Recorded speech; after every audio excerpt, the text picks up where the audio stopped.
Horror कहानियां थी। खून की प्यास पार्ट 2।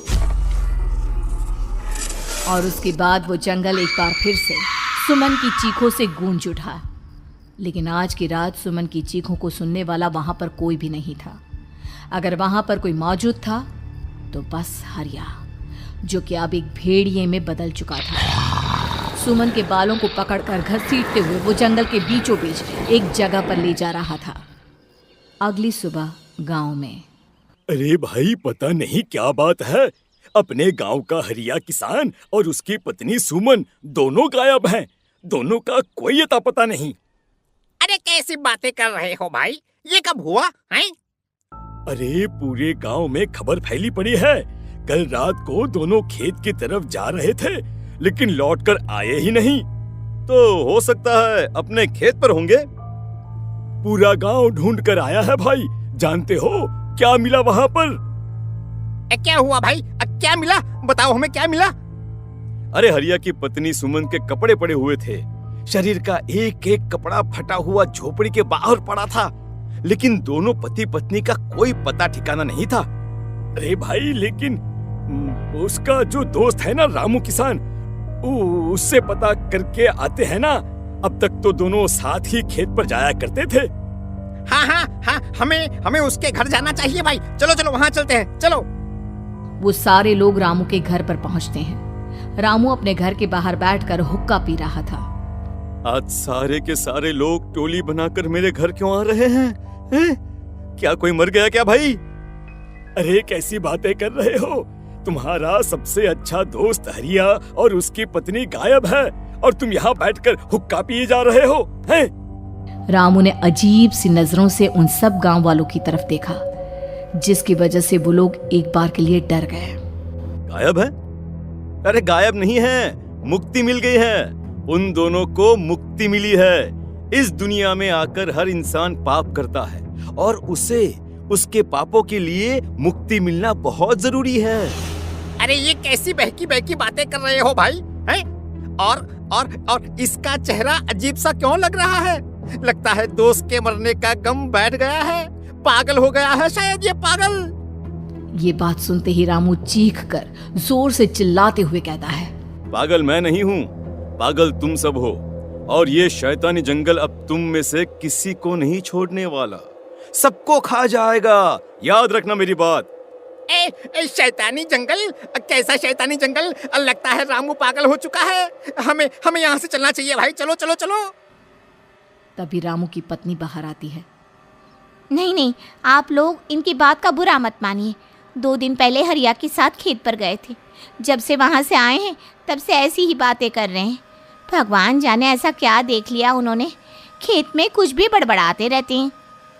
लेकिन गांव के लोगों ने कमला की कोई बात नहीं सुनी और वो सब वहां से चले गए। रात अब धीरे धीरे ढलने लगी थी।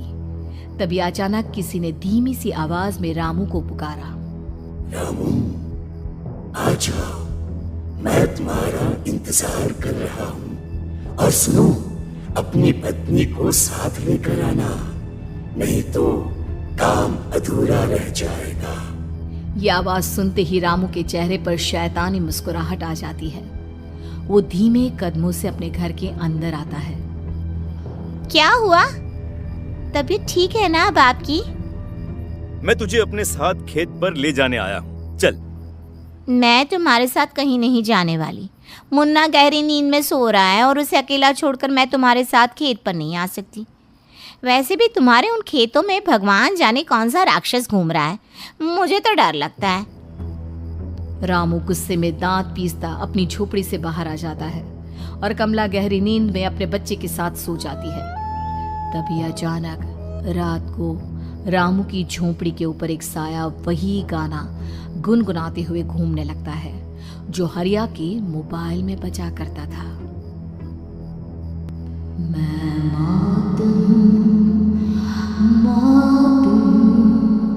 मौत जो पसरी है चारों ओर, जो आएगी कहीं से भी निगल जाएगी सबको। मैं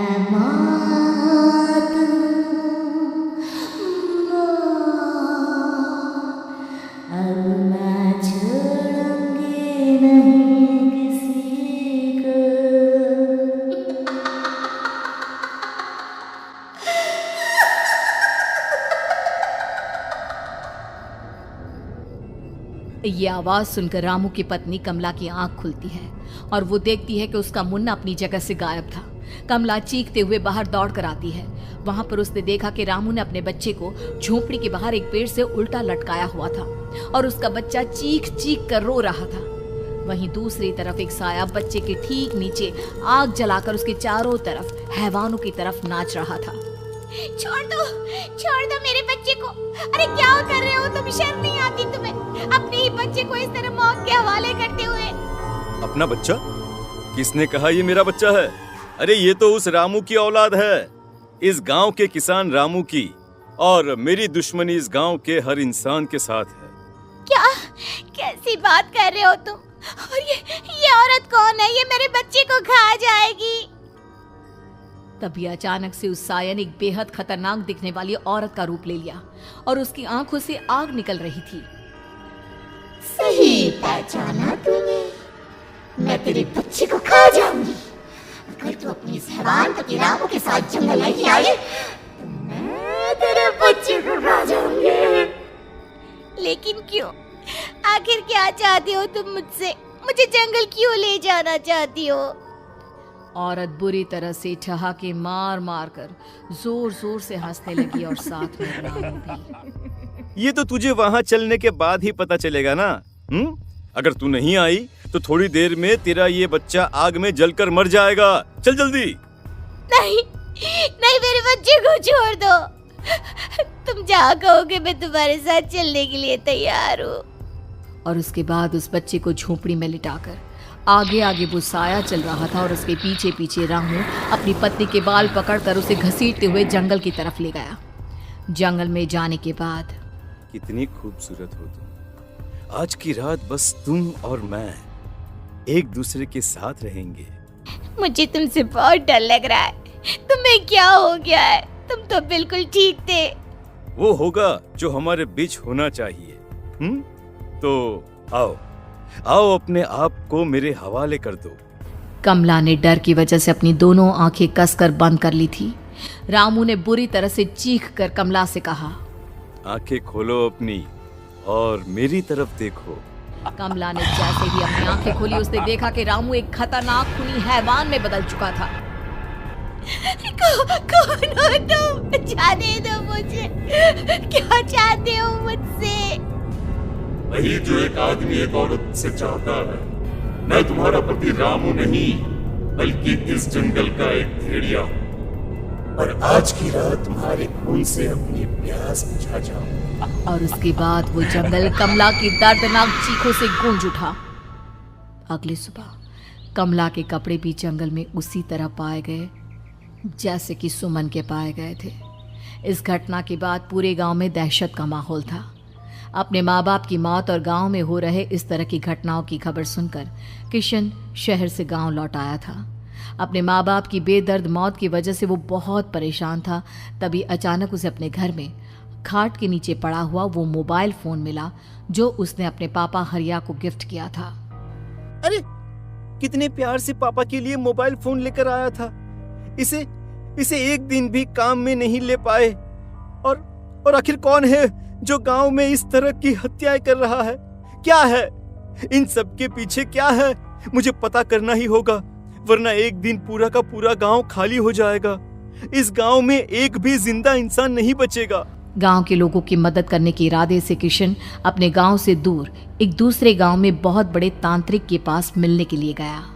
तांत्रिक बाबा, अब आप ही कुछ उपाय बता सकते हैं। भगवान जाने हमारे गांव को किसकी नजर लग गई है। नजर नहीं लगी है, किसी ने तुम्हारे गांव को बद्दुआ दी है। किसी सताई हुई आत्मा का प्रकोप है और अब वो पूरे गांव में किसी को नहीं छोड़ेगी जब तक उसकी आत्मा को शांति नहीं मिल जाती। अरे लेकिन ऐसा कौन है बाबा? किसकी आत्मा है और कैसे मिलेगी उसे शांति? मौत है मौत, कहीं से भी आएगी और सबको निगल जाएगी। इससे बचने का सिर्फ एक ही उपाय है, लेकिन उस उपाय को करना आसान नहीं होगा। जो भी उस उपाय को करने की कोशिश करेगा उसकी जान जा सकती है। भले ही मेरी जान चली जाए, लेकिन मैं अपने गांव के लोगों की जान बचाने की पूरी कोशिश करूंगा बाबा। तो ठीक है, फिर अगली अमावस की रात जैसा मैं कहता हूँ वैसा ही करना। अमावस की रात तांत्रिक के बताए अनुसार किशन अपने साथ केरोसिन लेकर जंगल की तरफ चल पड़ा।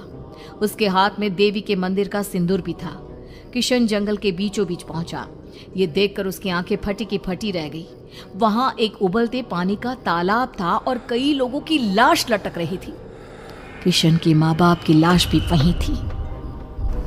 माँ, बापू, क्या हो गया? ये क्या हो गया? तभी वहां पर एक औरत और आदमी आते हैं। उन्हें देखकर किशन चौंक जाता है। गोपाल काका, आपकी तो 5 साल पहले मौत हो गई थी। और निर्मला काकी, आप? मौत तो हो गई थी, लेकिन तुम ये नहीं जानते कि हमारी मौत कैसे हुई थी। क्या कहना चाहते हैं आप? कुछ नहीं, बस ये जान लो कि अब इस गांव में कोई जिंदा नहीं बचेगा। लेकिन क्यों काकी? क्योंकि 5 साल पहले इन गांव वालों ने मुझे डायन बताकर पत्थर मार मार के मार डाला। मेरी कोई गलती नहीं थी। गांव का एक बच्चा क्या लापता हुआ, सारा इल्जाम मेरी पत्नी पे डाल दिया। और जब मैंने निर्मला की जान बचाने की कोशिश की तो मुझे भी मार डाला। आपके साथ ये बहुत गलत हुआ काकी, लेकिन आप जो कर रहे हैं वो भी सही नहीं है ना? तुम यहाँ से चले जाओ वरना तुम भी नहीं बचोगे।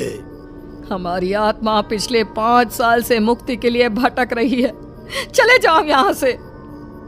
मौका देखकर किशन सिंदूर उन दोनों के ऊपर डाल देता है। उनका शरीर जलने लगता है और वो भयानक तरीके से चिल्लाने लगते हैं। अगले ही पल किशन उनके ऊपर केरोसिन डाल देता है और वो दोनों जल जाते हैं। किशन अपने माँ बाप और दूसरी लाशों का अंतिम संस्कार करवाता है और अपने घर लौट आता है। लेकिन वो अभी भी इस बात से अनजान है कि मोबाइल अभी भी बज रहा था। मैं मौत हूँ, मौत।